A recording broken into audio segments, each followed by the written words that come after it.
Is Lululemon or Lulu stock finally on sale? Looking at the stock, it has outpaced its peers in many ways over this past decade, up over 700%, a fantastic ride. Yet today the stock's down over 15%. Is this finally a sale on Lulu? And, if this is your first time tuning in, my name is Daniel. You're watching Unrivaled Investing. I'm trying to have a no-hype, mission-focused channel to try to find you exceptional companies, unrivaled investments. And so let's understand what's going on with Lulu. Why did it sell off? Are they winning market share? That's usually a key indicator of whether or not you're unrivaled, as well as my thoughts on the valuation. So we're going to cover all that and more. If you enjoy educational investment videos, I do appreciate that thumbs up, hit that subscribe button. So let's dive into understanding what's going on with Lulu. Looking at the results, overall quite solid. I mean, this is the comp store sales figure or comparable store sales figure. The way to think about this is oftentimes in retail, it's all about taking a box. I talked about this very concept before in Dutch Bros. You take a box, and then you repeat it over and over again, and then you compare, let's say, how those legacy boxes have done year to date or over a period to see how's the existing business doing without opening up new stores. So that's sort of what the comparable store sales metric is doing. It's saying stores that have been open up for a little while, how's the underlying growth there? That's a key metric of the health of this sort of rinse and repeat business model of let's just open up new boxes. And that is a clear part of Lulu's strategy is, hey, how many more boxes can we open?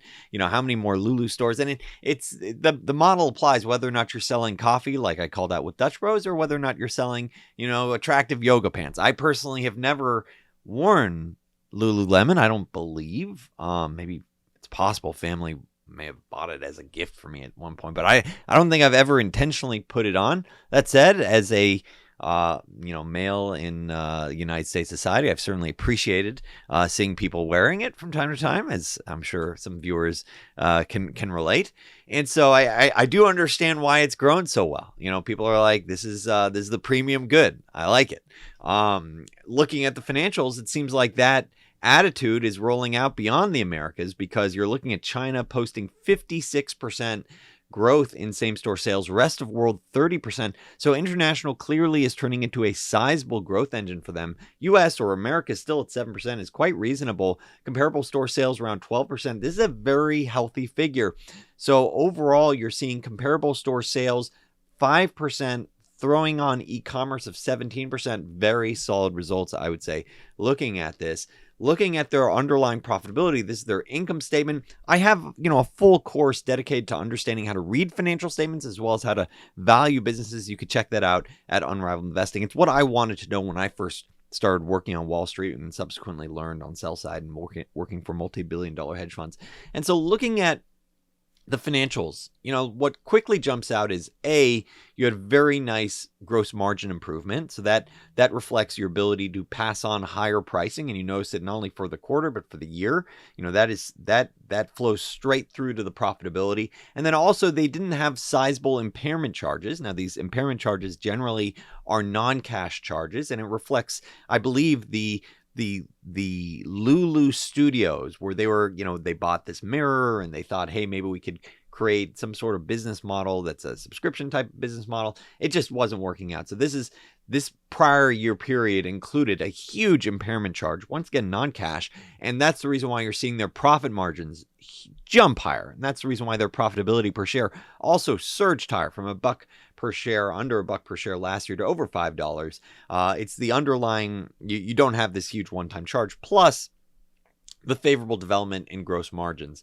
And so these are two, key items to look at, seeing, okay, in the fourth quarter, you have this holiday season, you do have the, margin improvement.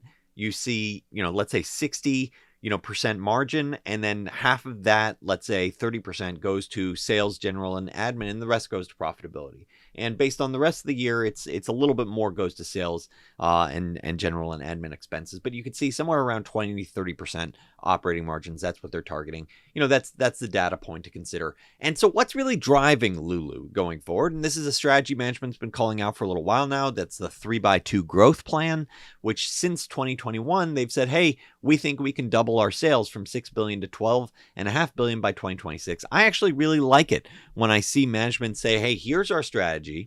Here's how we're going to do it. Here are the clear metrics to judge us on. I like it because it's not a, hey, let's throw a dart or toss a dart and then paint the arrow or paint the circle around it and say bullseye. This is saying this is our goal. And, if they don't achieve it, it'll be very obvious. And if they do, it'll also be very obvious. It also tells you what they're aiming for. Are you aiming for profitability? Are you aiming for sales? I think given, where the brand is, and it's about the rinse and repeat of opening up, these stores, with compelling athletic wear, and we'll talk about taking market share in just a second. I think it's good for them to have this sort of strategy. But by penciling this out, it does make you say, okay, well, does that mean you might sacrifice profitability if your strategy is purely, sales? But nevertheless, they're talking about this 3x2 and talking about it's driven by product innovation, guest experience, market expansion. They're talking about doing things like, hosting various different types of running sessions, a 10K, 5K, that type of thing, to get more people involved by the gear. And very specifically, the product innovation, these things, yes, make sense. It's, talking about more men, wearing the equipment, wearing their wear, their textiles, not only women, but they're specifying, look, they have a plan to double the men's business, double their e-commerce, and quadruple international. So I like the very tangible, this is what's driving the business. That said, I suspect they're going to need to refresh it because this was 2021, in terms of, they still repeated in the latest press release, saying this is sort of the journey that's guiding us, but this is what's driving this business. It's, getting extra acceleration from the men's business, e-commerce, and quadrupling their international business, saying this isn't just, hot lady yoga pants. This is, we're trying to cover everybody here, whether or not you're a golfer or you're playing sports, what have you. And so why is the stock down? Partly from management commentary. They're talking about a slowdown where we're experiencing in the US is fairly broad-based. That's interesting to see. Not what a lot of people would expect, especially when a lot of folks are saying, isn't the economy super hot in the U.S.? They also talk about how the United States has been somewhat challenging. Despite the market dynamics, we remain optimistic about our opportunities to grow our business in the U.S. So saying, yes, it's challenging, but we still expect to grow. We continue to make market share, or expect to continue to have market share gains in 2024. Once again, another commentary on the U.S. U.S. is where we're really navigating the dynamic retail environment with the consumer. Dynamics code for this is harder than we expected. That is a little soft coming into the year. So saying based on what they've seen so far, it's a little bit surprising in terms of the weakness. We're off to a soft start in the U.S. So that's the commentary that I think is surprising and scaring some investors, causing the stock to sell off a bit. So what are my thoughts around the underlying valuation for Lulu stock? First of all, in full disclosure, this is not financial advice. Also, just yesterday, a premium member of the Unrivaled Investing community shared on our exclusive Discord. This is a direct quote. Currently, the profit I have made thanks to Called Out Ideas from Daniel can pay for 30 years of the subscription. But the most valuable part has been the learning experience. I've been a very satisfied member since June 2022. Since then, I've never doubted to renew. That's just one of the comments recently got. Thank you very much. If you're interested, in looking at potentially compelling ideas at affordable prices, come check out Unrivaled Investing. I do expect to be raising pricing later this year. So that's unrivaledinvesting.com. Looking at Lululemon, this is one of the key metrics that I want to think about when I'm looking at any business, especially when I'm trying to find unrivaled companies, because as I say over and over again, if you are unrivaled, it gives you the right to win. And that right to win translates into revenue growth, translates into profit growth, and that ultimately translates into shareholder returns, which is what you want to see. So looking at the recent results from Lulu versus the Nikes of the world versus the Under Armours of the world, it is very clear. Now, keep in mind, it's not a like for like, because, you do have different balances of business. The Air Jordans, you don't have the exact same dynamic with Lulu. You're going to have these different brands, these different franchises. But the reality is, looking at Nike sales and looking at Under Armour sales versus Lulu, Lulu is crushing it versus them. So that is a very important data point that they and management, calls us out, saying we expect to continue taking market share. That means they are doing what it takes to win. They are creating a product that is resonating with customers more so than what you're seeing certainly with Under Armour, where you saw sizable declines in the business. So this is what I want to see. This is the type of thing that I would want to, keep track of and saying, hey, is this something that would be appropriate for my own personal investment journey? Because I'm looking for businesses that are unrivaled. I just wonder, do they have something that can truly, and people have tried and tried again to create the hot yoga pants that sort of displaces Lulu, but it just has this brand that people are saying, hey, I want to pay up for it, to the point where they have a 60% gross margin. So it is important to recognize that this is a very strong brand. Now, we are still dealing with this hot economy. So, how does that look in a tougher economy where people say, hey, I need a cut back. Maybe I don't need to have this special Lulu, sticker at the top of my butt.